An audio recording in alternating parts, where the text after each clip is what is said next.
할렐루야. 신실하신 우리 주님을 찬양합시다. 우리를 택하셔서 자녀로 삼아주시고 예수 그리스도의 보혈로 속량하시며 성령으로 인치신 은혜에 감사합니다. 우리의 구원이 연약하고 유혹받기 쉬운 사람에게 달려있지 않고 신실하신 하나님께 달려있다는 사실은 큰 위로가 됩니다. 우리에게 하늘에 속한 신령한 복을 주신 우리 하나님을 찬송합시다. 굿 파트너, 낮과 밤이 다른 그녀, 감사합니다. 우연일까? 놀아주는 여자. 자, 이것이 무슨 제목일까요? 네, 다들 아시네요. 저는 최근 드라마 시청률 1위부터 5위까지 제목입니다. 어젯밤에 인터넷으로 이렇게 검색을 해봤습니다. 저는 신하균 배우가 주연을 맡은 감사합니다라는 드라마의 일부분만 유튜브에서 이렇게 조금 본 적이 있고 다른 드라마의 이름은 처음 들어봤는데 재미있나요? 네, 인기가 있나 봅니다. 그런데 드라마가 인기를 얻으려면 무엇이 가장 중요할까요? 배우도 중요하고 또 주제나 소재도 중요하겠지만 무엇보다 이야기가 재미있어야 할 것입니다. 드라마뿐만 아니라 영화, 책도 그 안에 담긴 이야기가 중요합니다. 요새는 광고도 이야기를 담아서 회사 이미지를 좋게 하거나 상품에 대한 매력을 호소합니다. 따라서 우리는 이야기에 둘러싸여 살고 있다고 말해도 과언이 아닐 것입니다. 수많은 이야기들은 경쟁적으로 우리 마음을 사로잡으려고 하지요. 그런데 우리의 삶도 이야기입니다. 우리는 각자 자기만의 이야기를 써내려가고 있지요. 우리는 매일 이야기를 써내려가고 있고 이 세상을 떠날 때 나는 누군가의 기억 속에 이야기로 남을 것입니다. 하나님도 이야기를 갖고 있습니다. 우리가 하나님을 알게 된 것은 하나님의 이야기를 통해서이지요. 우리에게 하나님의 이야기를 알려주는 책이 있는데 그것이 바로 성경입니다. 성경에는 율법이나 교리가 담겨 있지만 이야기가 그 중심에 있습니다. 말씀으로 세상을 창조하신 하나님, 인간의 죄악 때문에 어둠에 빠지게 된 세상, 온 세상을 구속하시고 자기에게 돌아오게 하여 완전하게 하시는 하나님에 관한 이야기가 성경에 담겨 있습니다. 성경에 담긴 하나님의 구속 이야기는 우리 삶의 이야기를 구속해 줍니다. 부서진 곳을 고쳐주고 아픈 곳을 치유하고 잘못된 곳을 바로잡아 줍니다. 이 영광스러운 하나님의 구속 이야기는 하나님의 아들이시오 세상의 구주이신 예수 그리스도의 사역이 그 중심에 있습니다.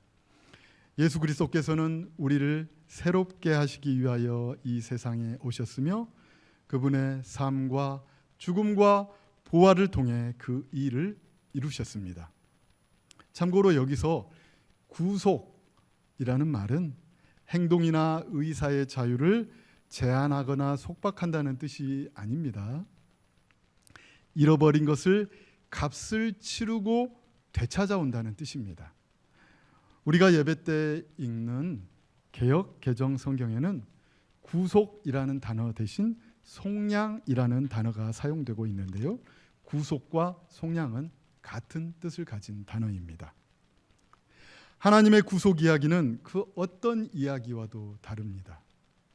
그 이야기는 다른 모든 이야기를 감싸 안아 변화시키는 능력이 있기 때문입니다. 하나님은 그분의 이야기를 통해 우리 삶의 이야기를 구속하십니다. 우리가 하나님께 자신을 과감하게 내어드린다면 하나님은 우리의 이야기를 취하셔서 하나님의 구속 이야기 속에 통합시키시고 그것을 비범하게 바꾸실 것입니다. 따라서 우리는 자신의 삶과 경험에만 빠져 있지 말고 하나님의 이야기를 바탕으로 해서 나의 이야기를 들여다보는 법을 배워야 합니다. 성경에는 많은 이야기들이 있지요. 성경에 실린 하나님의 이야기를 짧게 요약하면 다음과 같습니다. 하나님은 세상을 창조하시고 사람들이 그곳에 살게 하셨고 사람들은 하나님과 교제하고 사랑을 나눌 수 있었습니다. 그러나 사람들은 교만한 마음으로 하나님을 배반하여 길을 잃고 말았습니다. 하지만 하나님은 희생적인 사랑으로 그들을 되찾으셨습니다. 간단히 말해서 창조, 타락, 구속 이야기가 성경의 중심이 되는 이야기라고 말할 수 있습니다. 이런 중심되는 이야기, 큰 줄기 속에 크고 작은 많은 이야기들이 어우러져 있습니다. 이스라엘의 위대한 왕의 이야기부터 이름 없는 이방 여인의 이야기까지, 노인의 이야기부터 어린아이의 이야기까지, 의인의 이야기부터 악인의 이야기까지 수많은 이야기가 담겨 있습니다. 여러분은 성경에 실린 이야기 중에 어떤 이야기를 가장 좋아하십니까?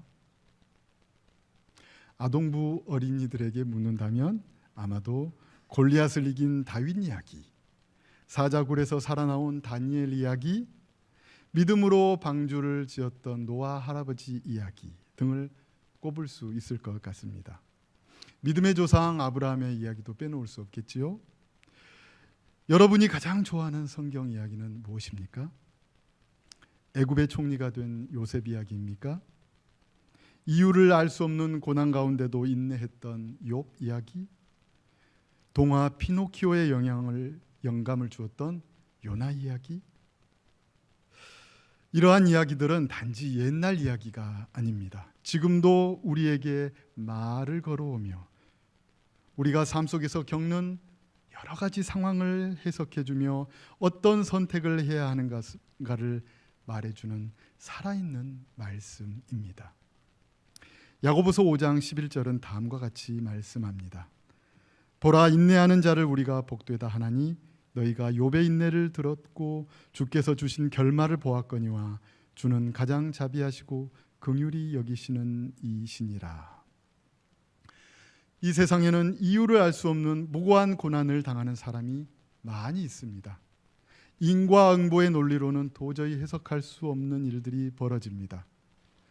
폭격에 의해 희생된 어린이가 무슨 그리 큰 죄를 지었단 말입니까? 젊은 나이에 중병을 앓다가 죽음을 맞이한 사람이 다른 사람보다 더한 악을 행했기 때문이겠습니까? 그렇지 않습니다. 하지만 그런 일이 일어나는 것이 우리가 겪고 있는 현실입니다. 이런 일을 겪을 때 사람들은 왜 내게 이런 일이 일어났는가 하고 묻게 되고, 이런 일을 허락하신 하나님의 선하심과 능력에 대해 의문을 품게 되기도 합니다.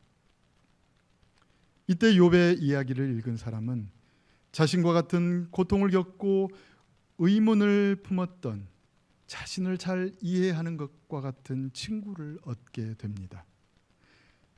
인생들이 겪는 고난의 비밀을 여전히 다 알 수는 없지만 하나님에 대한 신뢰를 잃지 않고 인내할 수 있는 믿음과 희망을 갖게 됩니다. 고린도전서 10장 10절부터 12절 말씀은 다음과 같이 말씀합니다. 그들 가운데 어떤 사람들이 원망하다가 멸망시키는 자에게 멸망하였나니 너희는 그들과 같이 원망하지 말라.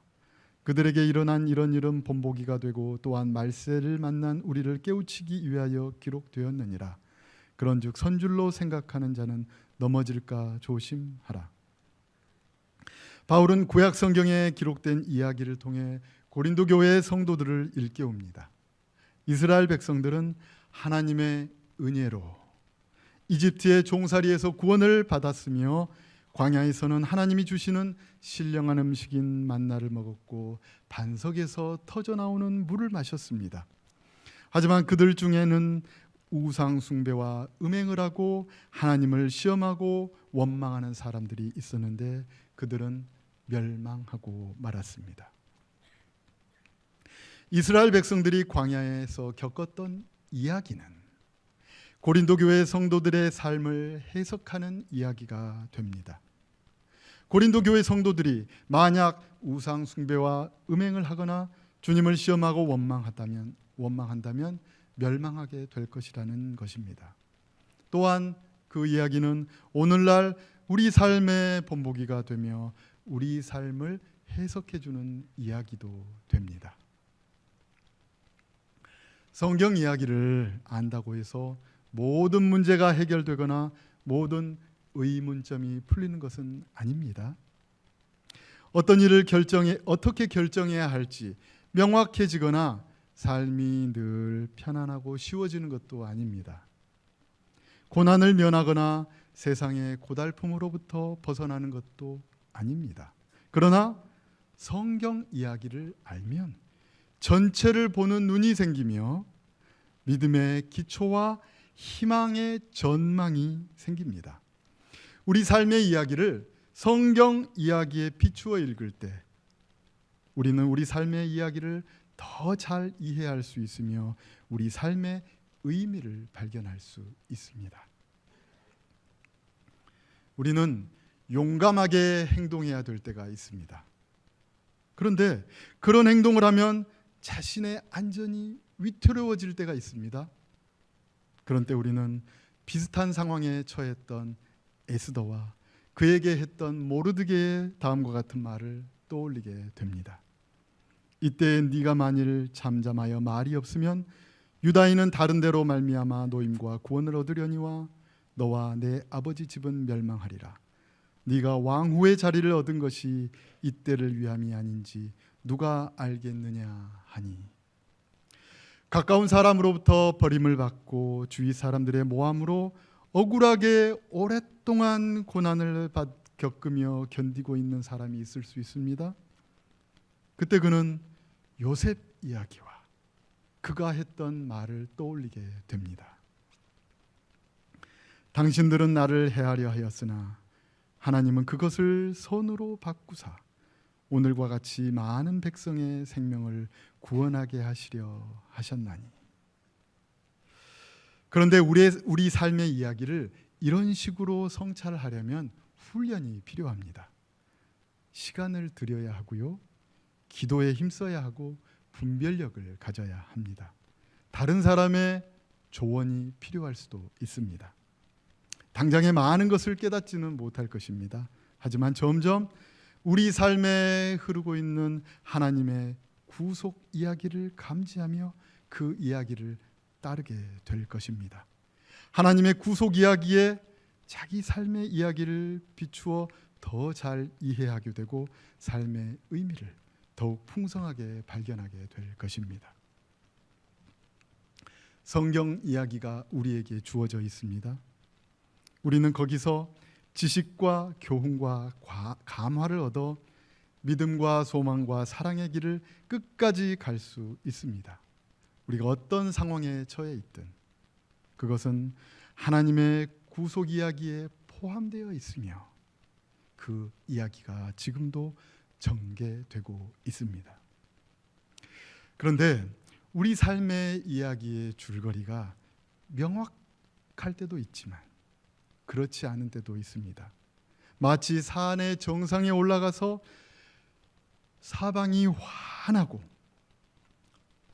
하나님의 임재와 선하심과 능력이 느껴질 때 믿음으로 사는 것이 쉽게 느껴질 때가 있습니다. 하지만 사망의 음침한 골짜기를 걸을 때면 형편이 달라집니다. 그런 때 참된 믿음이 드러납니다. 믿음이란 자신감, 타고난 낙천성, 긍정적인 사고방식이 아닙니다.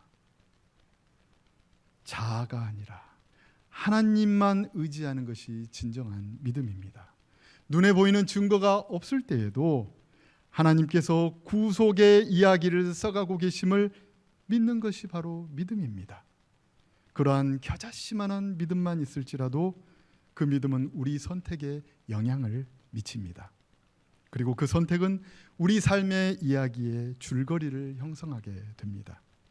따라서 앞이 보이지 않아도, 지금 당한 상황이 이해가 되지 않을지라도 우리는 하나님의 구속 이야기 안에 살아가고 있음을 믿고 내가 지금 할 수 있는 일에 힘을 기울여야 합니다.